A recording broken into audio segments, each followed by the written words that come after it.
Ladies and gentlemen, I am the Bald Kid Nostalgic, and this is SlickBlast RapCast. This will be the first time that I do a double show, which is pretty cool. Keeps the brain busy, obviously, and then the hip hop is flowing through the brains. So, my special guest, this daytime edition of SlickBlast RapCast, to kick it off, and then later on tonight, 8 p.m. Central, we'll do the hip hop mix and match, and we'll get it going like that. So we have two dope underground MCs and vets that have been doing it for a long time. Cesar Comanche, who's been down with the Justice League. And also, we have Poe Mack, producer as well that makes beats any MCs. So here we go. Clockwork, it's beautiful. All right. Thanks everybody for tuning in. Early edition of Slick Blast. Word, life. Yes, sir. How are you, brother? Doing all right, man. How are you? I'm good, man. Blessed, man. You know, I can speak for all of us. Blessed and another day above ground. You know. I can dig it. Yep, I can dig it. Completely dig it. Yeah, yeah. Man, so I know you're in Chicago. Yes, I'm in Chicago, my brother. Yeah, man, and I know that I mean, it's going on everywhere, but I know that's one of the spots that the concentration is real there. Yeah, it is. Yeah, it is, man. So we're just, taking supplements, taking care of ourselves and family, and being conscious about everything now. Because again, you never know. I mean, you could walk into a store just to buy a gallon of milk, and you know the rest. It just right. So it's. So things like this, gives me therapy, of course, because the hip hop culture is a beautiful thing, Yeah. and I'm glad to have you. I'm glad to have you on. It's thank you for being on. And then Poe Mack sent a request. It looks like, so we're gonna get him on in a few, as I saw his request, but I'm just waiting on it to go live, and I think he's gonna be on with us in about 5-6 seconds if IG is on our side today. Yo. There he is. All right. I love it. What's cracking?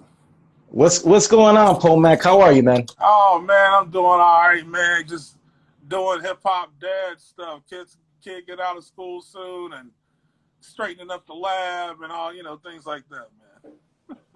Absolutely. So what I want to do, welcome to SlickBlast RapCast, gentlemen.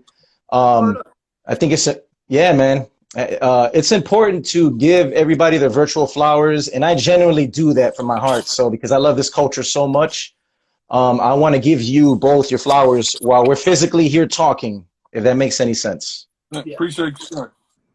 You got it. Yeah, not a problem at all. So I got to talk about this title. The title is A Promise Not to Sting. That's a nasty title. Like it's like a statement. Like, look, we never left. We're here. So it's a dope title, man. I love it. I'm glad you dig it, man. Yeah, once you hear the record, it'll make even way more sense. Definitely. All right. So what we'll do is we'll take turns, respectively. We could take, you guys can answer left to right, right to left, however you guys want to do it. I wanted to know your influences first and foremost, because obviously, me being an MC myself, and just because of the culture aspect, who are some of your influences growing up as kids? Because obviously we all have our superheroes, and we try to implement their flavor, right, and their some of their attributes and incorporate it into our styles. So for you, gentlemen, we'll start off with Cesar because you're on the left, and then we'll go to the right. Keep it like a square. Cesar, who are some of your influences growing up, man, just as a kid, and who made you feel like, damn, I can do this too? As far as MCing goes, I know Chuck D, Redman, and actually Ice Cube. Those three really influenced me a lot because they were at the same time entertaining you, but they were giving you these jewels, but they were talking to you on a level that you could understand. They were giving you these profound lessons, but making it relatable to, you know, just to the cat. Because at the time, you know, I was in junior high school and elementary school with some of it, and I was just blown away by how these cats would weave these stories together. Like even today, a lot of the things that I learned from cats like that, it really stuck with me. And then as far as people that are like not in the rap game, music wise, it would be like Tina Turner, James Brown, and it's one more that actually it's two more. It is David Axelrod and I would say Mavis Staples is in there too. All legends that you just spoke of right now. So that's great influences, man. Wow. So that's a great list. You can't even argue with that list. It's automatic. So, Poe King, we're gonna go to you, my brother. How about you, man? Because I know you produce as well. You make beats as well. So, some of the landscapes sonically for you growing up, and then obviously MCs or duos inspired you to make you become who you are presently.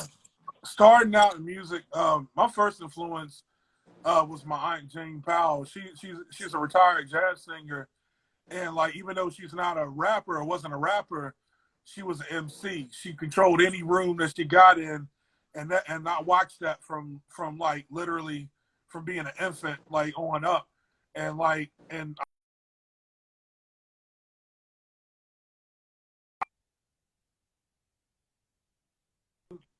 Jane, I literally learned like all my initial stuff about the music business. I learned from her, from the stage to the boardroom, like literally. So well, I say was, she's still here with us. She just retired from music, but definitely God bless. influence. Like musically, like my brother pretty much used to drag me in to listen to rap because when I was like 8, 9 years old, like I wasn't listening to rap like a lot of my friends and homies that like I ended up coming up around. Like I was listening to like a lot of like Megadeth and Metallica, and then it kind of eased into R&B. So like I was really big on Prince, Whitney, and Michael. You know what I'm saying? Like straight up and down. So like I had Triple a threat. Michael Jackson bad tape that I got for Christmas back in December '87, and like my mom used to sit around playing like Prince vinyls like all the time in the basement, and so like that honestly began like the inspiration for me wanting to like make beats, because like when I finally did get into rap, like I was listening to NWA a lot, and then like of course that spawned just being an Ice Cube fan. I showing up at high school and damn khakis, chucks, and a black shirt, thinking I was Cube with a little Cube Pro and the whole nine. So yeah, nah, like that. But like my favorite rapper's been Nas. I just like Nas's flow and his cadence. Hey. Did you say Nas? You said Nas? Okay, hold on, real quick. Hold on. That's funny. All right. He has a rough time picking beats, but that's my guy though. Yeah. We you know what? And I know you guys talk about that. I've been talking about it with my buddies. It's I always say let's appreciate him being here physically, and let's look at the positive instead of what he's not doing, right? Because there's always right. There's always and us three being MCs, people I feel like the outsiders don't see that. Like, dude, you guys put in a lot of hard work. Every MC puts in work and passion into this. You can't always look at the negative. So I try to celebrate what you guys have done versus what you guys haven't, if that makes any sense. It does. Yes. Yeah. So you said Megadeth. Oh man, mom had to be like, oh, I hear the walls banging loud again. What's going on there? Megadeth. That was the drums and all that stuff. It was rough, I'm sure. Loud, you know. I was just joking with my lady the other day, like I was like, you know, me and my brother, we had our own little rock band in the basement. Like where literally I was sequencing up some drums on a little Casio keyboard, and he had an Ibanez guitar, and like we call it like remaking like these mechanisms. So. Oh man, yeah, because when we were kids growing up, we were blessed to grow up in the golden era, of course, and I think we all had those moments when you're a shorty and you're looking in the mirror, you're like, okay, I want to be MC Hammer with the parachute pants. I want to be Nas. I want to be all these people that we aspired to listen to growing up. So that's the beauty of hip hop, man. It's influences, and it even newer MCs now, like the younger cats that are still using production from the 90s, like Tyler, for example. He used the Prince Paul produced beat from the Gravediggers, and I look at that as that's dope that he has an ear for the stuff that we grew up on. You know what I mean? Yeah. Right. So that's a beautiful thing, and it's a positive ongoing cycle, and all we need is more of the youth to want to listen more and be open to it. And it's our job as well. I won't say the older, I'm going to say fine wine, we're in our prime, but pass it on to the generation and make sure that they're giving it an open ear. Well, the cool part too is like, because we went through this period of time like between, I say 2005 and maybe a little bit before that, and probably on up maybe through 2012, 2013, where it was like boom bap was kind of outcasted a little bit. And it was like you had to actually like dig more to like find guys doing what we're doing. And like we existed and the show's still going on, albums still selling, but as far as like the mainstream attention to it was like gone. And it's a relief now to see that kind of like, like it's getting that mainstream attention again, like people digging for like boom bap a little bit harder, looking for it more. Couple things in the mainstream that you wouldn't have seen in the mainstream even 5 years ago. So that's even to see too. So I love it. And I love it, man. And this excites me, man. Again, I do this for the love. I started this 3 months ago, and the pandemic basically motivated me to do this, man. So it's 3 months in. It's still an infant, of course, and it's going through its stages. But I've been blessed, man, to have some people that I grew up listening to on the show. So you guys being on it's a positive ongoing process, and it's a good rhythm where I make sure that I show my love to MCs as yourselves and other future MCs that will be on, that we share the same love, because it's important, man. Like you said, boom bap, I feel like sometimes is not, some people forget, man, and it's like, no, it's been there forever. It's been there the whole time. It's just you looking. It's like you going into a record store, right? Let's say us three go to Sam Goody. We're like, yeah, man, let's go get a sandwich. Let's go walk into the local Sam Goody or mom and pop's joint. Us three are digging, genuinely digging, and we're trying our best to find the stuff that we want, whether it's a Queen Latifah single or a Tribe Called Quest album that's rare and is dusty, and the joy of the dust and just finding it. I think that just brings a natural, genuine, feel-good vibe to it, Oh, yeah. I walked in Walmart and I saw a Wu-Tang vinyl. I about passed out. Oh. You said you almost passed out. I saw a vinyl of Ready to Die in there, and I was ready to die. I was like, what the hell is happening? Yeah. That's good. I like that. That's good. Yeah. Oh, man, that's beautiful.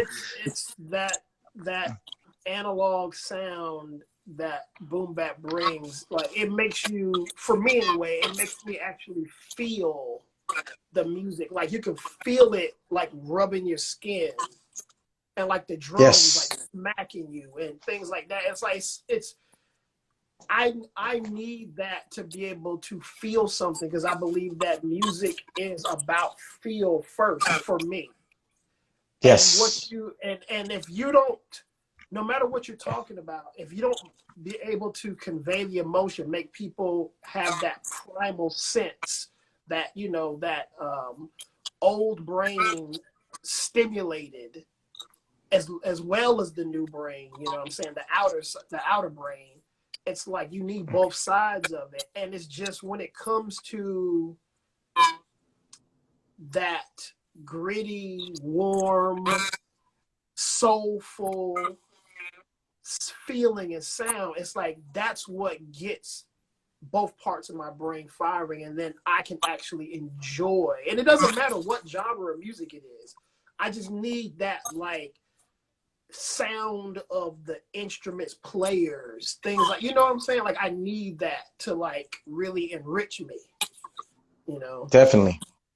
Absolutely, man. And all right, so I want to definitely as I like to say, I'm a big Back to the Future fan, and I've been using it for a little bit. So let's take a ride into the DeLorean, right? And we'll go back, the virtual DeLorean.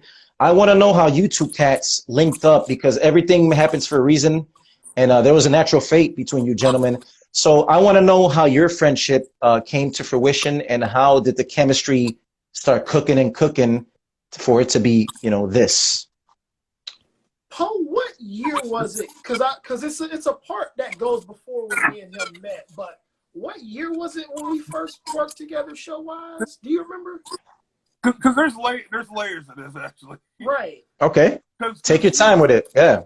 Because like if we go back, funny thing is, and I won't take too long to say this, but when we go back, take your time. I won't go all the way back to like 2010, 2011, because okay. I had a buddy at the time that I think was like, he was reaching out to like Cesar, and they had a little bit of communication. And he was, and like, because at the time, like Cesar was like getting the Building Bridges tour thing going and booking different spots. And my buddy actually came to me at the time, was like, man, I've been talking to Cesar Comanche from Justice League. And I was like, cool. And right around that same time, I had met Nine down in North Carolina. It was a show I was putting together, Jack Spratt, that I had him and Rhapsody on back in 2011. And wow. So it was kind of like happening on one side, and then me and Cesar was talking to mutual people. And then like eventually we connected, and I booked them on a show up in Virginia where I'm at. And then we just like kept working from there, and kept booking them, and then eventually, now I got to the point where I was like sick of the road for a little bit, so I probably took 2-3 years off from the road. And when I was looking to get back, and I saw Cesar had just been on the road continuously, like I was like, he had a couple of cats that we rocked with, Ghost Dog and Malls, that was on Building Bridges tour with them, and I literally asked if I could tag along, like. I hadn't been out on the road at that point in about 3 years. I was like, I just want to get my feet wet again. Yeah, that was the Florida run we did, right? Yeah. So I mean, we was like, you know, up in this car, sardine style, like Malls lost weight. So I mean, our big ass was in the back, you know. It was one of those trips, and I probably made it the tightest squeeze, being the fourth wheel getting in there, but like. But now we went on that run, and just like we just started intellectually connecting, and like literally just kept going on runs together. Eventually it was like just me and Cesar making the runs, and like really just blossomed into a friendship from there. Wow. From a partnership, because I mean we homies now, like, you know, like, yes. I mean, I'll call him and say stupid random shit on a right. Like, only friends can do that, right? Only friends can do that. Real friends, exactly. Yeah. That's super dope, man. Yeah, that's super dope. The cool thing about Poe is, and see, the thing about me, like I don't know, like for anybody who's toured, like. It's the same thing as working anywhere. Your coworkers either make the job dope or make it suck. You know what I'm saying? Oh my Lord, you're right about that, bro. Woo!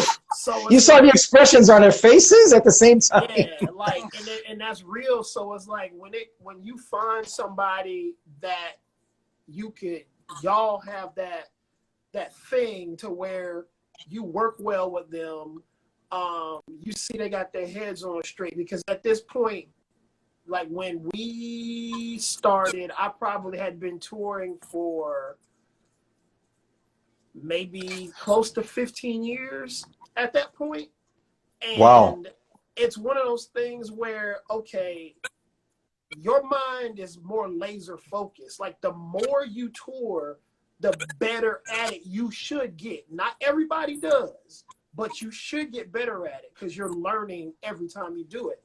And when Right. you got somebody with a mature mind and sees like, okay, this is the most efficient way we can make A, B, C, D, E happen.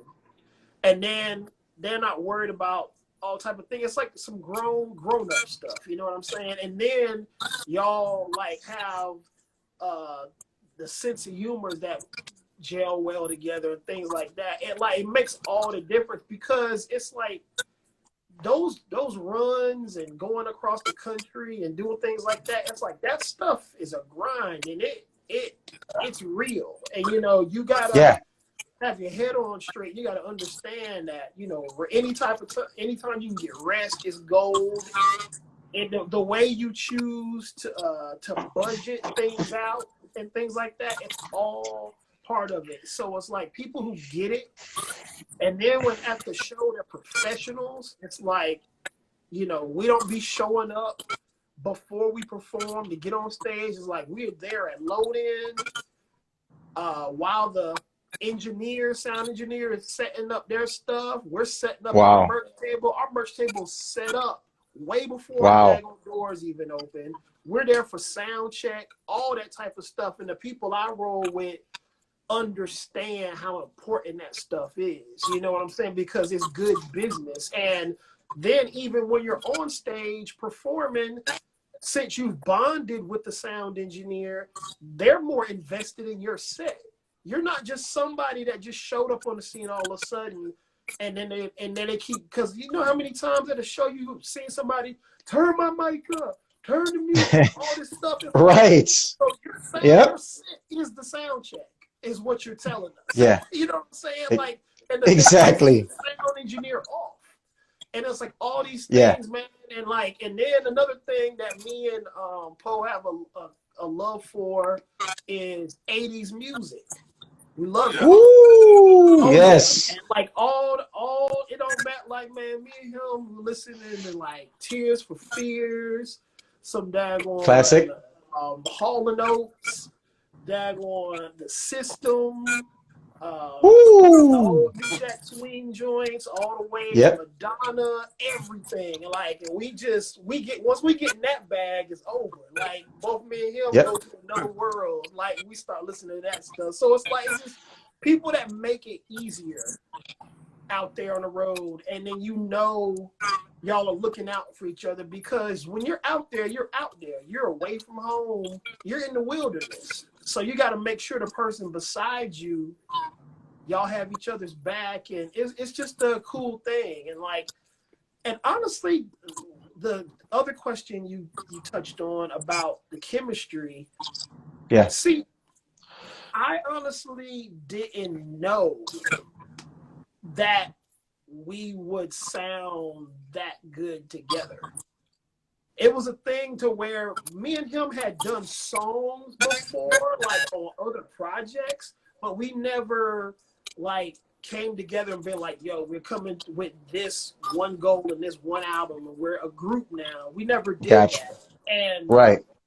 and when Poe actually brought up the idea of doing a joint album to me, but the funny thing about it is, almost not a year, I would say 7 months before he brought that idea up to me, I was dropping Wordsworth off to his room because he did a show in my area. You said Wordsworth? You said Wordsworth? Yeah, Wordsworth. Yeah, Wordsworth. Shout out to the homie Wordsworth. I had him on about 2 months ago. He's a good brother, so that's cool. Sure, man. He's the homie, man. Yeah. He's a good dude. Yeah, man. And he was like, you know what? He was like, you should do a whole album with another MC. He was like, man, he was like, it's more enjoyable than you think. And I just kept it in the back of my mind. And then it was just randomly, Poe just brought it up out of nowhere. We weren't talking about anything to do with anything like that.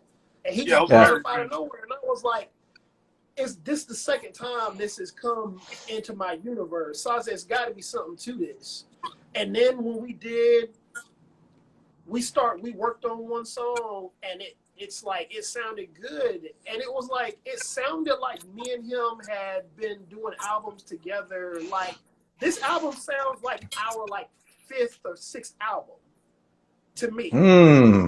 Right. You know, and then I don't know if you listen to the Stillborn Jam, like it's like it, like something about even his voice is a contrast to my voice.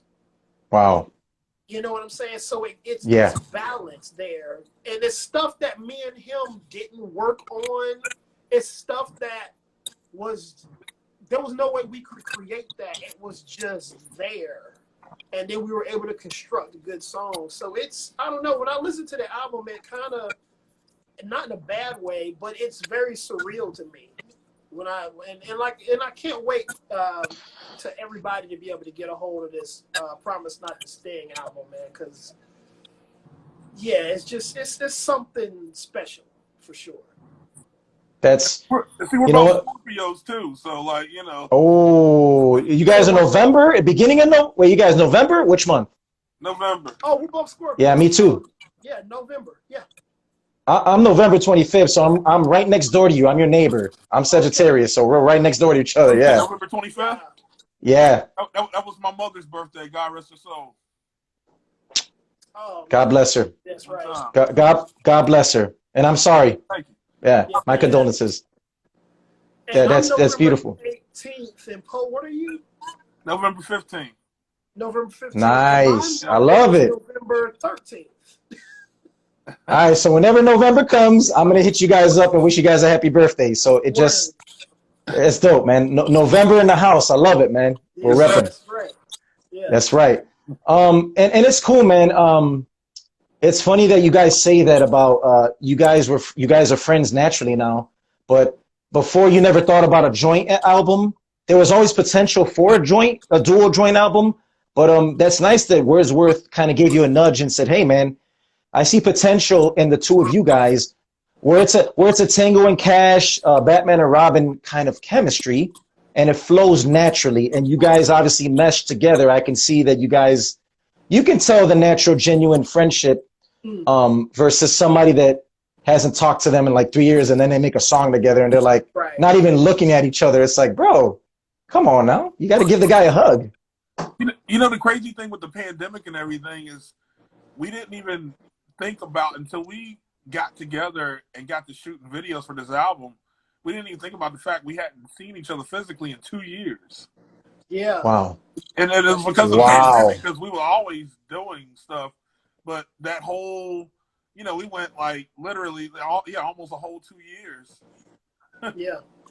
That's 2019 was the last time we saw each other for sure. Yeah. Yeah.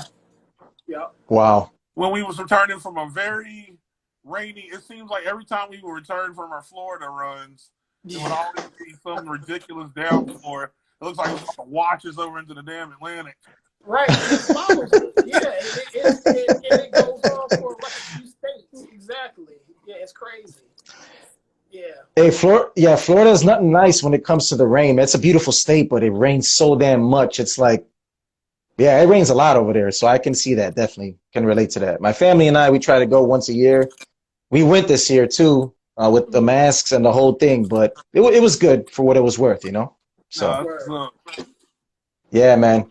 All right. So I saw the production on the album. Speaking of, okay, Master Rock, shout out to my homie. He's an MC as well, Chicago brother. Shout out to you, man. I wanted to ask you guys, yeah, definitely. Production-wise, I see, because Cesar Comanche, you have a history with the Justice League, of course. That's how I found out about you. I've always been a boom bap underground head, and I always stayed in tuned just by digging and just knowing. Obviously, you guys have Ninth Wonder and Khrysis on your album producing. So the relationship that'll answer my next question. The relationship is still going really well with those gentlemen, right? Yeah, because me and Ninth been friends since 1996. Ooh. Khrysis. Wow. Me and Khrysis became friends in like 2001 or 2. Yeah, like we all like were back when nobody cared about any of us. We were all together making music, and like Ninth and Khrysis have been the majority of my sound my entire career. And because the different producers in the Justice League are who pretty much, when it comes to my albums, that's who carries the weight of the production. And then I'll have, you know, if some other cat fits into the theme or the sound that's going on, and it's because people are like, you know, submit beats here, there, you know, and then if it fits, like, I'll rock with it. You know what I'm saying? And that's the thing, because a lot of times it's not that the beat is whack. It's just it doesn't fit what I'm doing for the album, because I'm very much a person who doesn't just do a bunch of songs and it's an album. Like, every song, the subject matter, the feeling, the sound of it, all has to make sense to be on an album. And it's all up there for a reason. And even where it falls in the album, it only can be there. Like, this song that comes in fourth has to come in fourth. It can't come anywhere else on the record. You know what I'm saying? Right. So, yeah, because me and Ninth co-founded the Justice League together back in 1999. Yeah, and the cats who are in JL, it was just, we at the time in the late 90s, that was one of those times where boom bap wasn't being paid attention to like that. So we were just a collection of boom bap cats that for some reason people didn't understand us. And it took us making noise, a little bit of noise here, and then when people started, and still we got mostly ignored. Like, we were making noise in this area in Raleigh, you know, central North Carolina, but not until we went out and started getting noticed by other people in other places and then started going there and building relationships with people and doing shows here, there, and all over the place. And when people really started taking notice and really paying attention. Like, now there was cats there from day one, no doubt. I'm not saying that, but it was like more people really gravitated once they saw that, oh, this is not just something that's gonna come and go. Like, these cats are really building something, you know. So yeah, so like, and for me, they're gonna be the main. And it's funny, before I go to Poe, I wanted to ask him something as well. It's funny because me growing up in Chicago, I got, so when Kanye's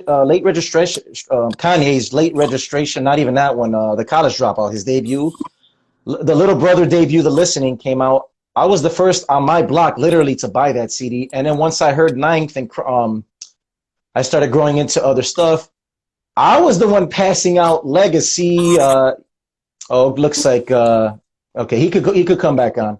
Okay. Well, yeah. So okay, I'm gonna go to you then, brother. Since hopefully he could get back on with us, Cesar Comanche. So the album, I was digging into your album because that's what I do when I have guests on. I want to revisit their albums and get a feel for it, if that makes any sense. So that Hello Darkness and Into the Rain track, bro, dope. Appreciate you. Those two. A lot of bangers, but those two were like, okay, I'm gonna rewind this. That sound like you went to the Stoneworth album. Yes, I did. Stoneworth, for any like random listeners or people that don't know me, if I had to refer two albums to them, it would be Stoneworth and Tamarack Lane, which is the latest solo I came out with. Okay. Those are like the two, like, but yeah, Stoneworth, like that. Look, during the Stoneworth album, man, I was going through a divorce, like starting there. I know, right. Life stuff, you know. So it literally got spilled out onto the LP. Like, it was, you know, like when you go do something like that, like I literally used that LP to talk about just life. And so, my man MH Beats, he produced that whole thing for me. Like all the, like, I make beats, but I love rocking on other people's stuff and other people's fields. He's back. Yeah. All right, sorry. Go ahead. The picture is even clearer now. What the hell did you do? Yeah, my man came back in 4K. You came in super Ultraman 4K status. I can shake your hand literally right now. All right. I apologize. Continue, my brother. Oh no, I was just saying, yeah, like MH had produced that whole Stoneworth album, and even though I make beats, I like the opportunity to get to rap on other producers' beats, just for a different feel, just expansion of self, and so even like getting into this album with Cesar, like it was a good opportunity to get on just a whole another production feel. Not that I don't produce, boom bap, but like it was cool to get to work with some other producers that I personally hadn't worked with before, and people that I've worked with before on different levels, but just not on a studio level. You know what I'm saying? So that definitely was cool. But the most hell I catch, you brought up Hello Darkness. The most hell I catch on that is that I didn't do a second verse. And I still catch hell for that to this day, and that dropped 6 years ago. But you know what, though? That's the beauty of it, man. It's done your way, the way you want it to be done, and it stands out because, I mean, we're influenced by the minutes of how many, we want to be on for a track, how many minutes we want to be on, and the length. But sometimes it's unorthodox where you can throw people off, and they'll be like, oh, damn, there's a reason why he did that, right? There's a method to his madness why he did that. See, at the time, it was honestly just bridging. It was meant as just an interlude to bridge the first half of the album and the second half of the album together. And then it wasn't until later when I was just like kept getting all these messages, man, why didn't you drop a second rhyme to it? And then I saw it was like the most listened to joint off of the whole thing, and I was like, all right. Oh man, that's crazy. That's super cool. Hey man, shit happens, man. No, absolutely. And before Neo of the Matrix pulled Cesar out of the video, he's back on. So I wanted to mention, I was 23 in 03. So if you do the math, we're from the same era pretty much. But living in Chicago, when Kanye's debut album came out, everybody was checking for that only because there's a mainstream appeal. Right. I was still underground. I was the one literally on the first. I was the one checking for. Me and another friend actually. We were checking for the Justice League stuff. So I knew about Legacy already. I knew about the Away Team. I knew about all of basically Little Brothers, right? Everybody that's affiliated. Yeah. So hearing Khrysis and Ninth, I was just like, damn. I feel like because I discovered you around 2003 as well, because and that's me being honest. And then it's better late than never, and then you start like hearing the production and the sound, and then you know that there's an algorithm coming on, and it's like, oh damn, okay, this is what they're doing. Like and I know, and I always say this, you're gonna appreciate this, Cesar. I always say this. It's almost like the old man in me, like the grumpy old man, like the get off my lawn in me. All right. It's like there's a production team named Justice League, but they came out later than your crew. So I always have to establish to the younger cats that are in their 20s, early 20s. When I was doing Uber, there was a young guy. Oh, who's that? I'm like, oh, that's Ninth Wonder and so. Everybody, the camp. He goes, oh, there's already a Justice League. I'm like, no, my brother. Just Us League, you guys started it, and then Justice League, there's a difference. So I had to establish that, and then he was like, oh, he was humble enough to accept that. He was like, oh, I didn't know that, but thank you for educating me, for educating me, as they say. So it's, you got to do that every now and then to remind people. Yeah, man. It was weird when I heard of them. And I was at a show, I can't remember where I was, but I was at a show, and this one dude talked to me for like 10 straight minutes, and he was like beside himself, like, yo, like, I can't believe you're here doing this, that, and the third, and like, man, I've been listening to y'all for I don't know how long. And then it got to the point where he started like talking about albums and stuff, like when you did the stuff on this and this.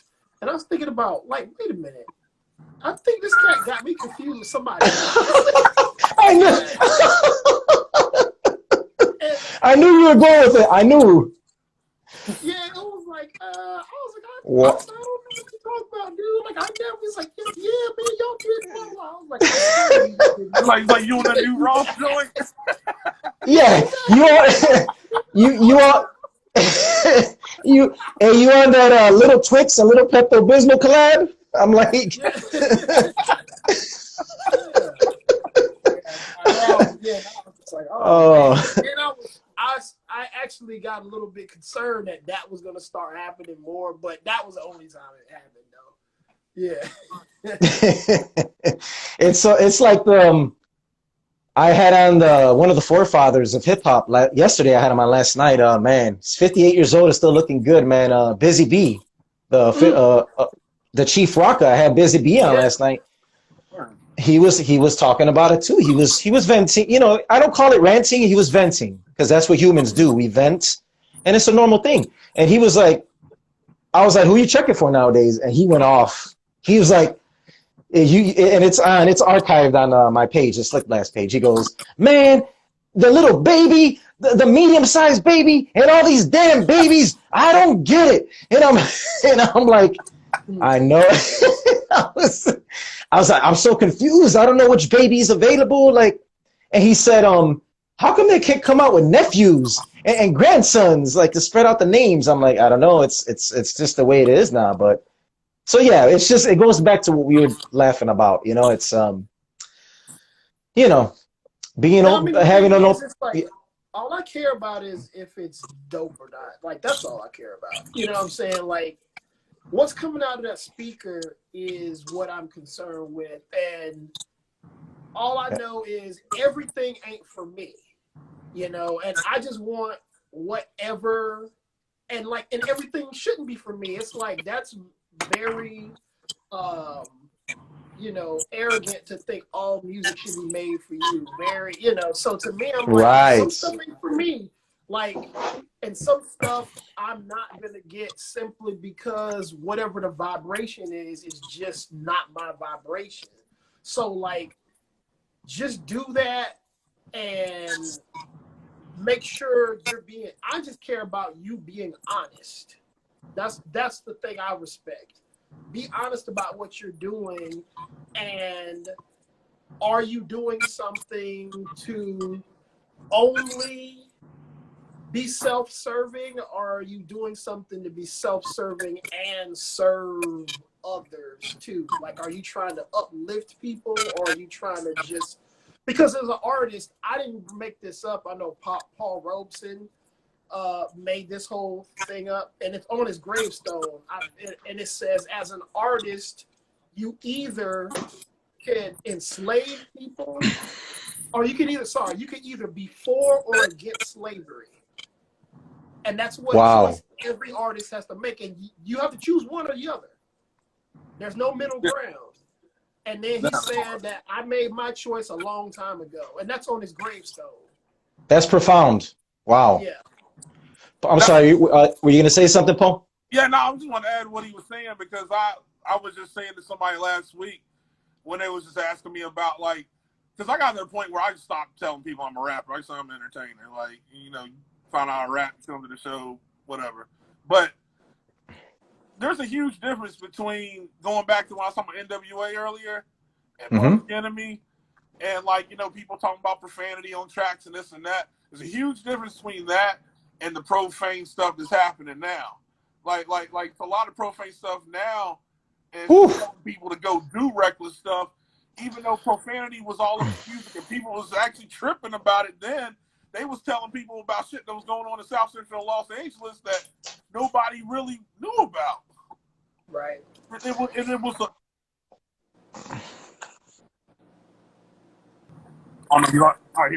was a purpose with it at that time, and so it's a huge difference. So I just wanted to say to add to what he's saying. Yes, And great points on both sides. Great points. It's almost like our generation. Again, we're going back to that because you mentioned. I like that Cesar mentioned we can't be selfish. There's other genres for the youth that they like. It's just not our vibration, but they can have that. We have our culture. We have our era. We have Thundercats and G.I. Joe. They have SpongeBob and whatever else is going on. And I respect that because as kids playing outside on the swings and hearing Run DMC and Biz Markie and the Fat Boys, it was like, hey, you guys want to play with toys? Yeah, let's play with the G.I. Joes or stick figures, whatever. And then now it's a little like, hey, do you want to sniff some glue and then sell it? I'm like, no. Like, why are we doing that? Yeah. So, you know, it's just different. Like the one rapper they was talking about lately, I can't remember who it was, but it was talking about like he doesn't even do all the lean and this and that like he talked about in his raps. But like telling the kids to go do it, I'm like, it's crazy to me. That's crazy. Yeah. I'll never understand that. And here's the thing, fellas. I don't know if you can relate to this, but I grew up in a bad neighborhood in Chicago as a kid. It was a lot of gangs, a lot of stuff like that I was exposed to. But I played sports. That was my outlet. Yeah. So it's right. So when somebody tries to influence you on today's, I'm not saying all music, again, I'm trying to be clear.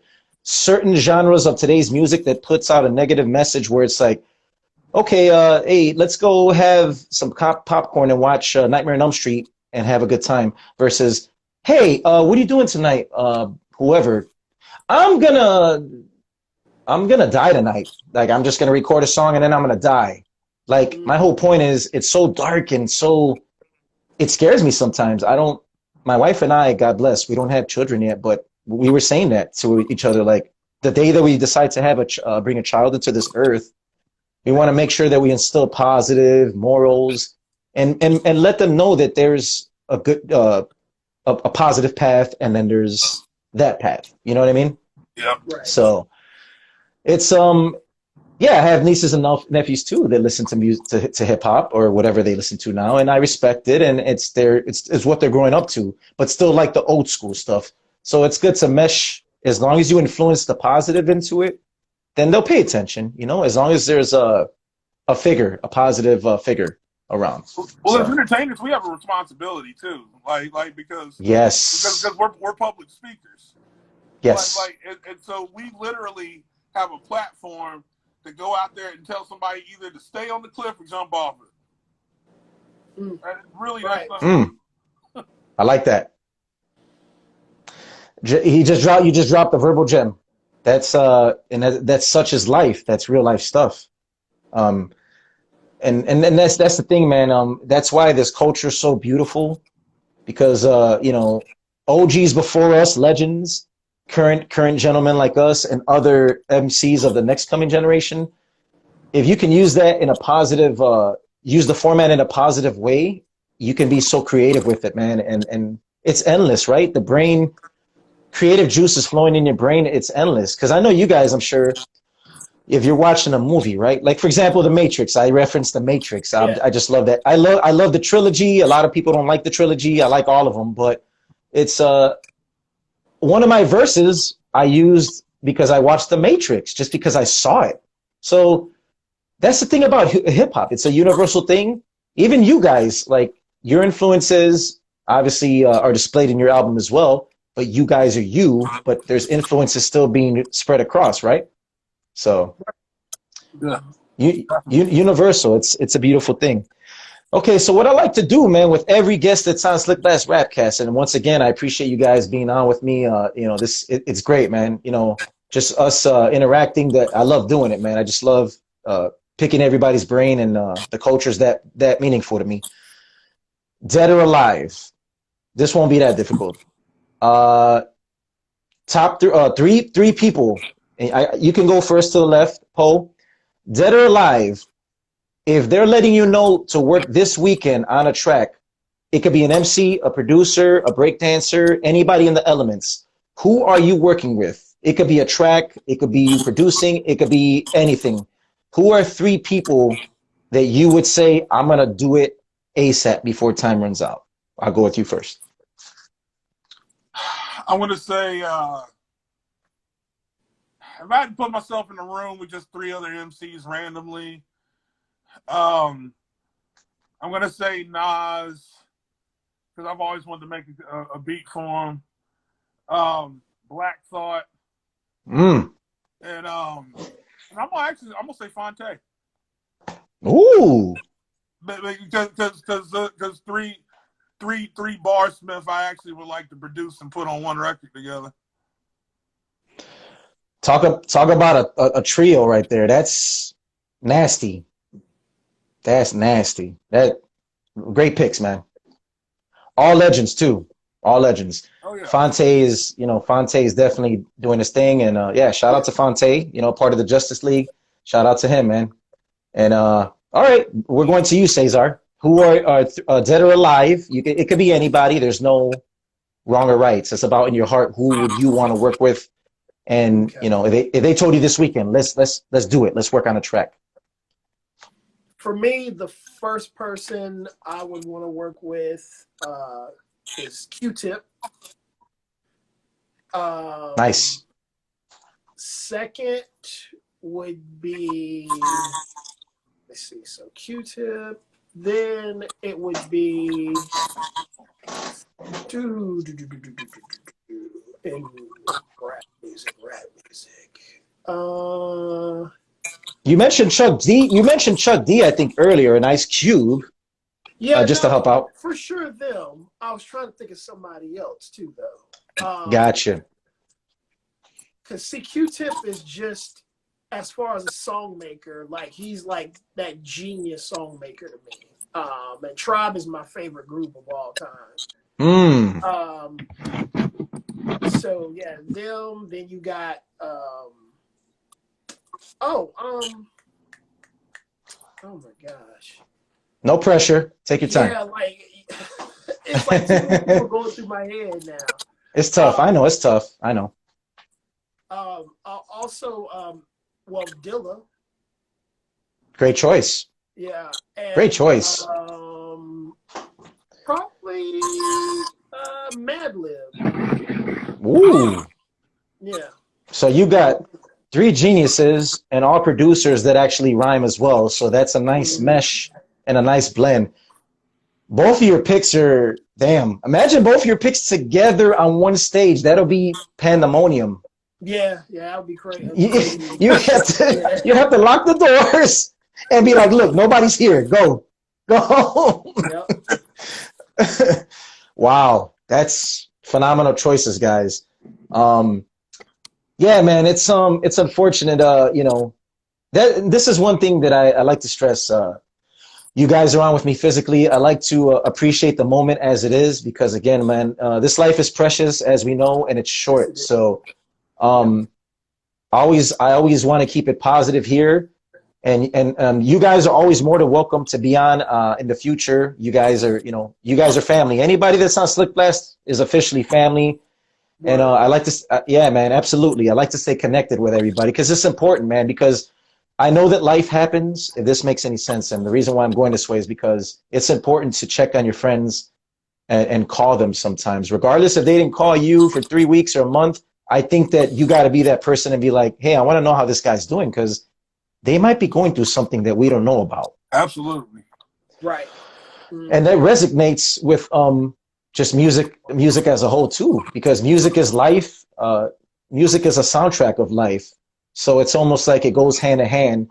But again, I think it's important to say I love you to everybody around you. It's important, man. So that's one thing I just wanted to throw out is I appreciate you guys being on. And I want you guys to, what I'm going to be doing, because I haven't done it with every guest, because I just started this series. It's called Mix and Match, by the way, guys. I know you guys will have fun with this.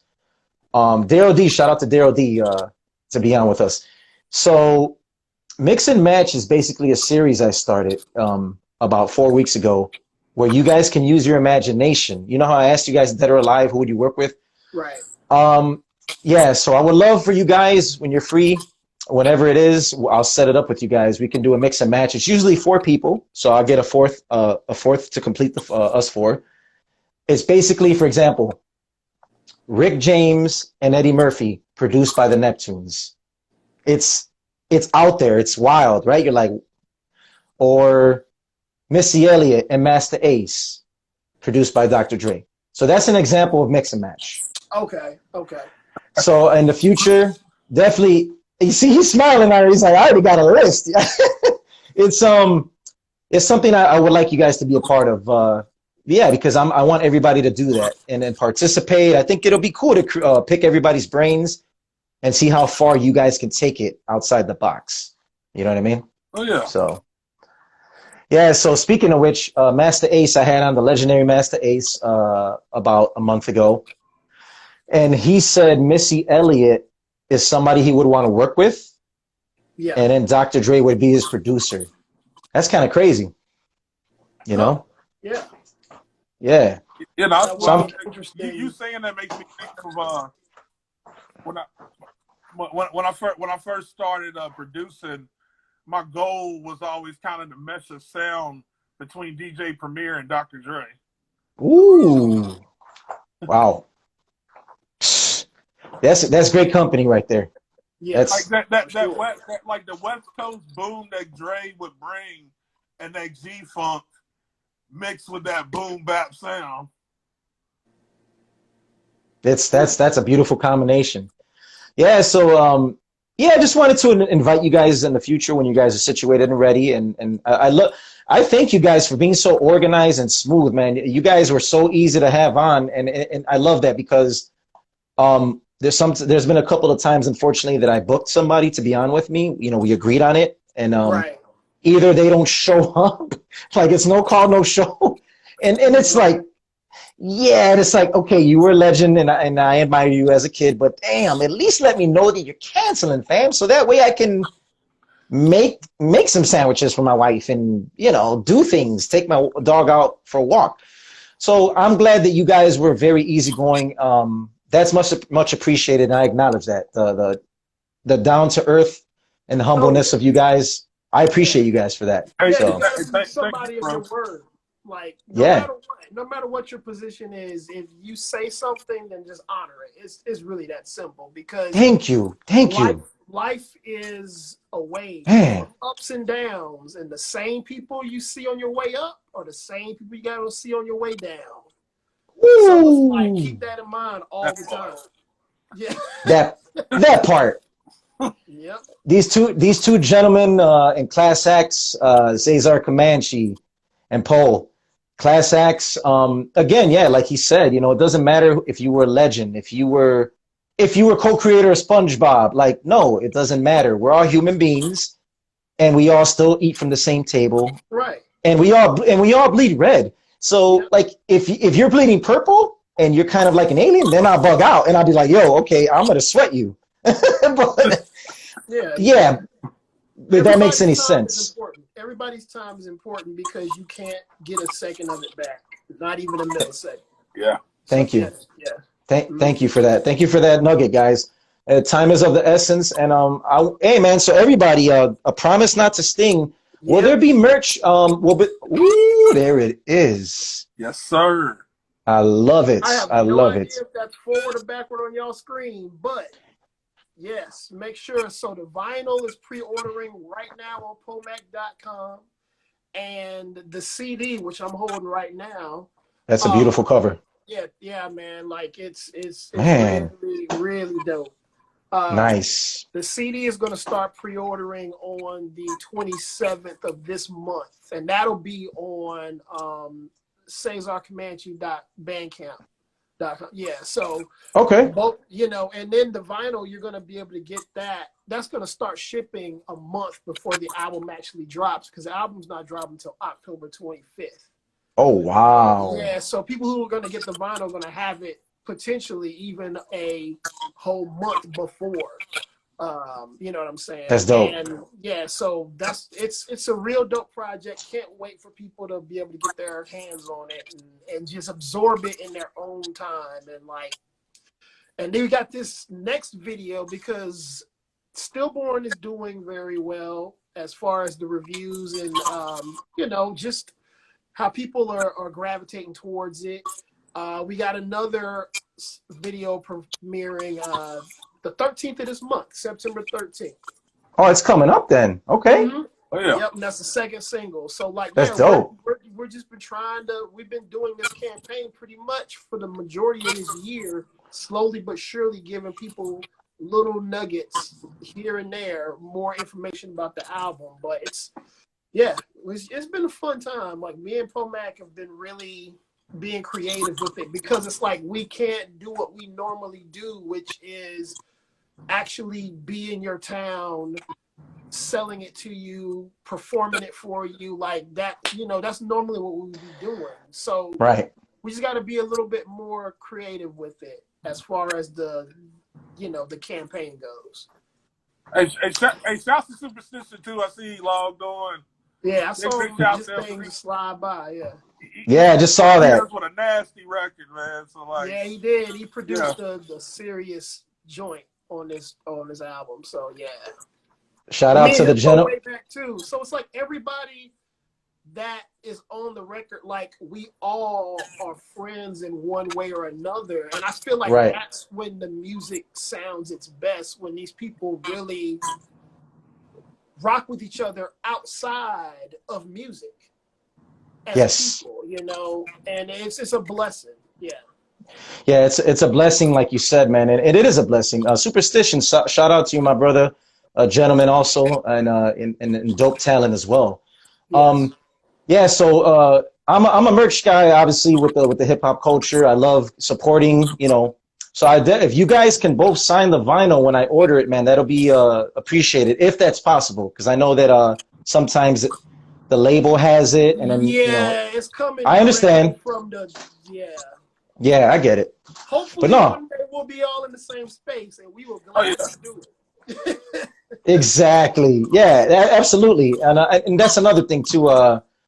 If God blesses, me to travel and my wife and I to travel to certain places, I definitely want to just go to places I haven't gone to. You know what I mean? So it's just that way I can link up with good people like you and other people that I have connections with as well. So yeah, everybody get that album, A Promise Not to Sting, and it's real hip hop from the heart and soul. Boom bap is alive and well. Let's just remind everybody. Yes, it is. Definitely pick it up, and if you haven't seen the Stillborn video, it's on YouTube. Just type in Cesar Comanche and Poe Mack Stillborn, and you will see it. And definitely, if you like the vibe of that song, you're definitely going to love the vibration of the album for sure. And for myself personally, I know I will, because I've been fans of you guys, so I know it's gonna click naturally with me, where I'm gonna bump it in the car. So Appreciate it. But absolutely. And once again, gentlemen, it's been a pleasure having you on. Before we bounce out of this segment of SlickBlast RapCast, is there anybody you guys want to shout out respectively? It could be a friend, family. I'll start with you, Poe. Is there anybody that you want to shout out that's special in your life now? My homie Case Jaffa, that's my ace.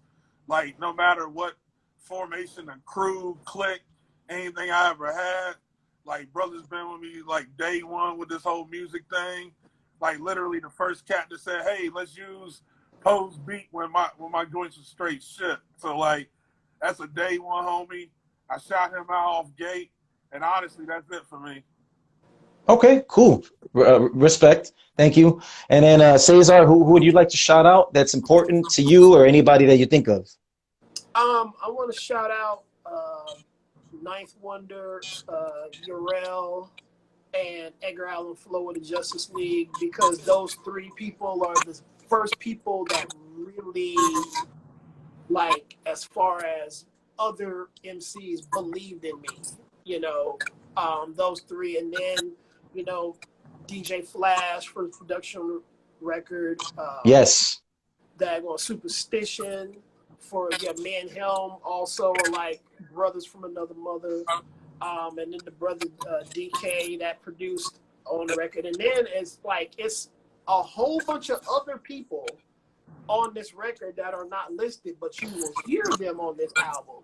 Right. They're not in the credits. They're on the album, and all of those people that you hear doing these specific parts of the records are all special to me and Poe Mack in one way or another.